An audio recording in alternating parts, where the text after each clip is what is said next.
What's up, everybody? This is me, Psycho Break.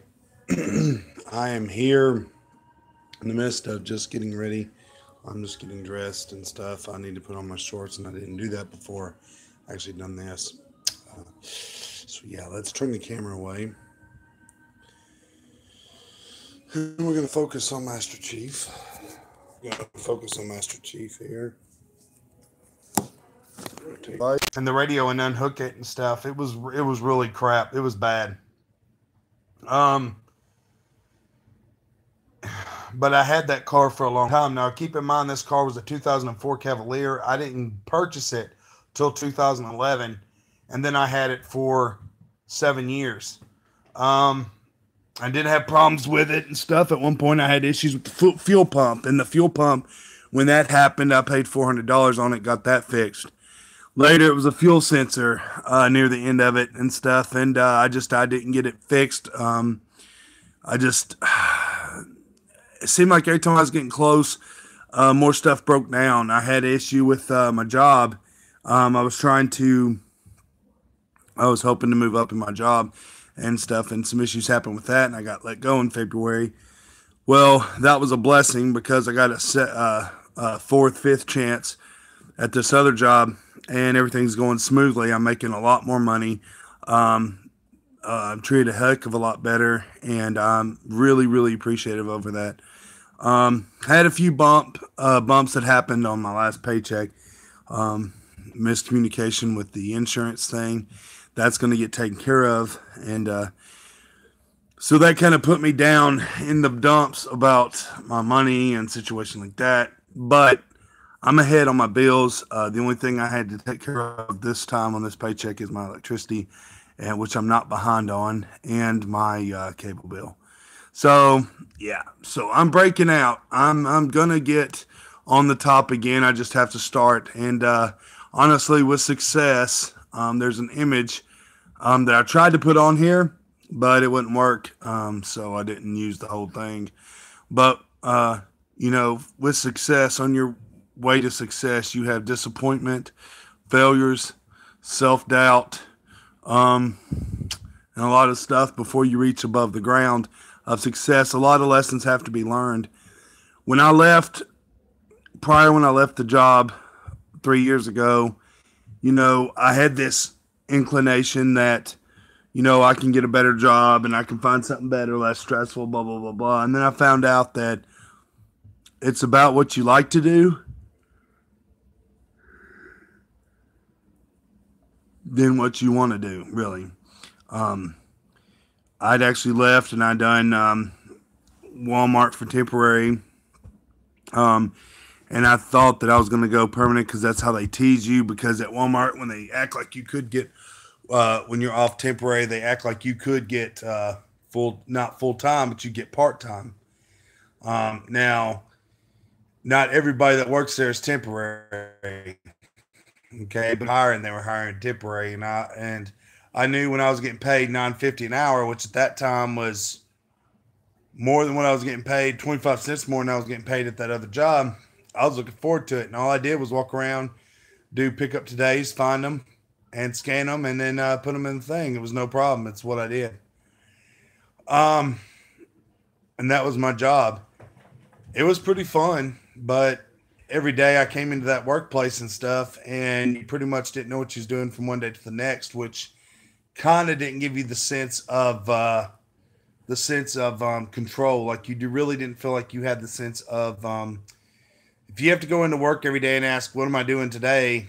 Then you really don't get a grasp of your job, and then you can easily be replaced, and that's exactly what that job felt like. I mean, some days I'd come in and I'd be stocking shelves. Next days I'd be coming in to do pick up today orders, which I was mainly supposed to do, and then other days I would just be walking around.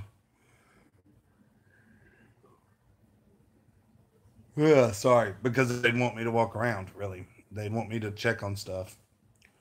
Um, got let go of that job, um, and stuff. And anyways, long story short, I got humbled pretty quick when after the tax thing. When I used to do tax services, I ended up doing a CNA job, and I I can't say I liked what I did or thing. I liked helping people, but people, you're seeing people at their worst state, and I'll be honest with you, it will make you do one or two things. You'll either become the all caring guy, or by the end of it, you won't give a crap. And I was slowly becoming that guy that didn't give a crap, and it stunk. But what drove it to that point was there was a lot of workers that would harass. In the field of CNA, there's not, here in the South or here where I'm living at, there wasn't a lot of men that were doing CNA jobs. I mean, you had your LPNs that was a dude, and then maybe maybe a RN, right? Well,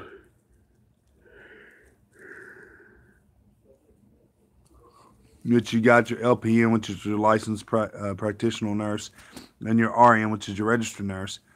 And then you got your CNA, which is certified nurse assistant. But you pretty much can call that a certified nurse ass wiper, because that's what you're going to do. That's all you're doing.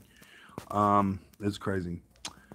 But yeah, that is it. That's what usually goes on and stuff with that. So then when building up to a better job, a better situation, things at that job, this one day I really stupid. I hadn't had any much sleep, and I decided to come home and say, you know what?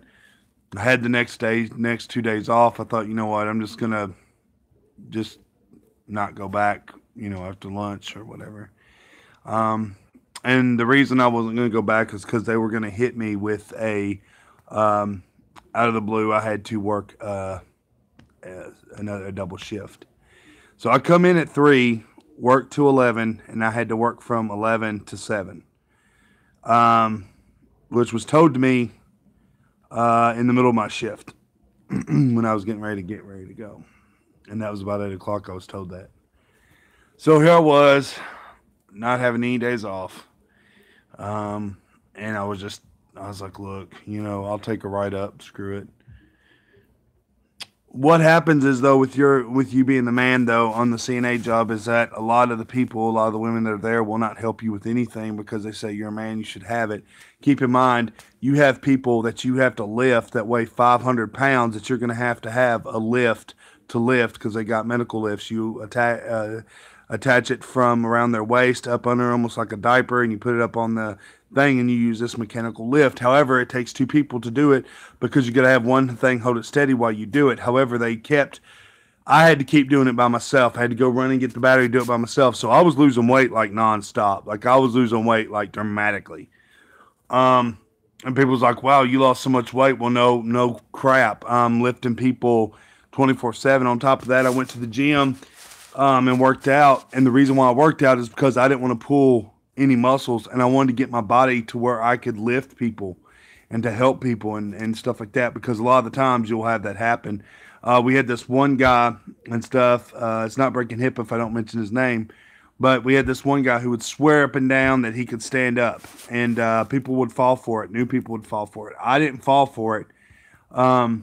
However, the person that I happened to help when I was going to do it, he was like, I got it. And he pretty much slipped, and he was going to go fall. So you know what I did? I went under him. So that way when he fell, or tried to grab him or stop him from falling, that way he fell on me, not on the ground.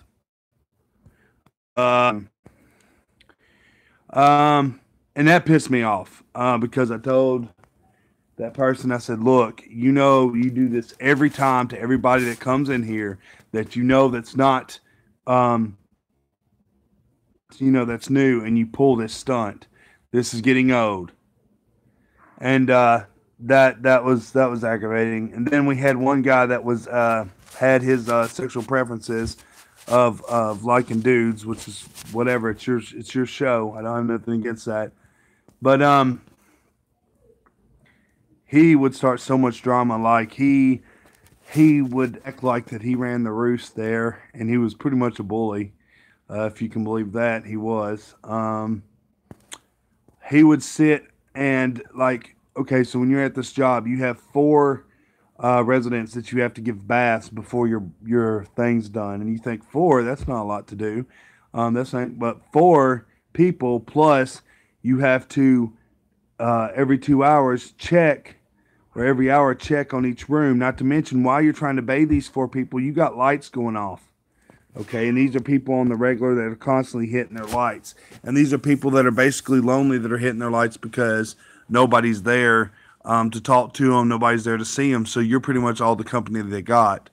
So you're having to deal with that, and you're having to let them know that, look, I'll get you taken care of once I get all this done. Well, they'll sit there and nod and act like they understand what you're talking about, but then you got that same light coming back on for at least 15 or 20 minutes.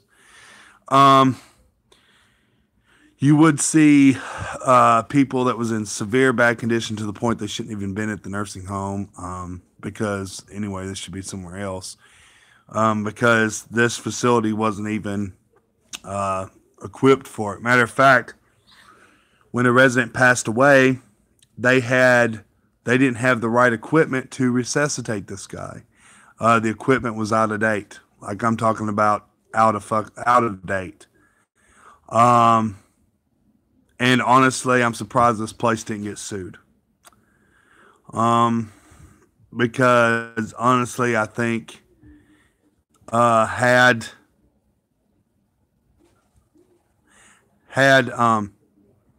they had the right equipment, who knows what would have happened. But again, that's just stuff that happened. There was times when there was actually a thunderstorm, and with thunderstorms, when that happens, I didn't know this, but we had to pull out every bed, and these are beds with wheels and all this while people are in them. You gotta imagine how heavy these beds are because they're mechanical beds. They're the ones that lift up and stuff. They're the ones that go like this or like that, or they fold like this. So it was crazy. It was aggravating. And that's a workout. Me and this other person, we had to move out on our section. We had to move out. And you'd have residents that tell you they don't want to be moved out of their room. Because a lot of them become non-social and stuff. They kind of come, they don't want to deal with other people. So you had to deal with that. And that was aggravating. It was just, and then you had stuff flying around there. Not flying, but like viruses and stuff that was going around that shouldn't have been there. Had the stuff been kept clean like it should be, these viruses shouldn't have cycled as much as it did. Somebody would get, I forgot what it's called, but they got something where there was really bowel problems. It wasn't IBS, but if you called it, this would pretty much drain you dry. Luckily, I didn't catch that. I did catch a stomach virus, which the thing about viruses is that you can catch them more than once.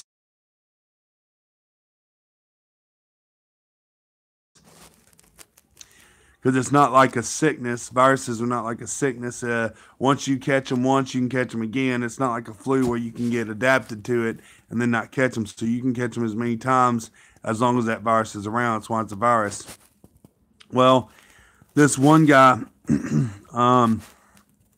didn't feel well, and he was one of the ones that was this person that would press on the call light like all the time. And when he would press on this call light, I'd go down there, and this one, and I remember telling my friend Razorblade Dreams about it. It was crazy because when we went down the hallway, I went down the hallway to change this guy's bed or to change to see if he was okay, because it started off where he was okay, see if he's okay. And while I'm cleaning him up, changing him up, he immediately says, I gotta go, and he goes. And boy, did he go. I'm not talking about pee because he didn't pee, but it might as well have been pee because it was freaking coffee all over the bed is what it looked like. That's how I had to think of it to do my job. Otherwise, I would have been throwing up. So, that's how I dealt with that. And as soon as I cleaned his bed, get the sheets thing, because you're only given so many sheets to last the whole day because the laundry people, they only have so many sheets, and a lot of these sheets are ripped. They're reused to the point that these need to be replaced. Well, these were old sheets, so I would go grab full-size, it was a full-size bed sheet. I'd grab it, and I'd be running to that room.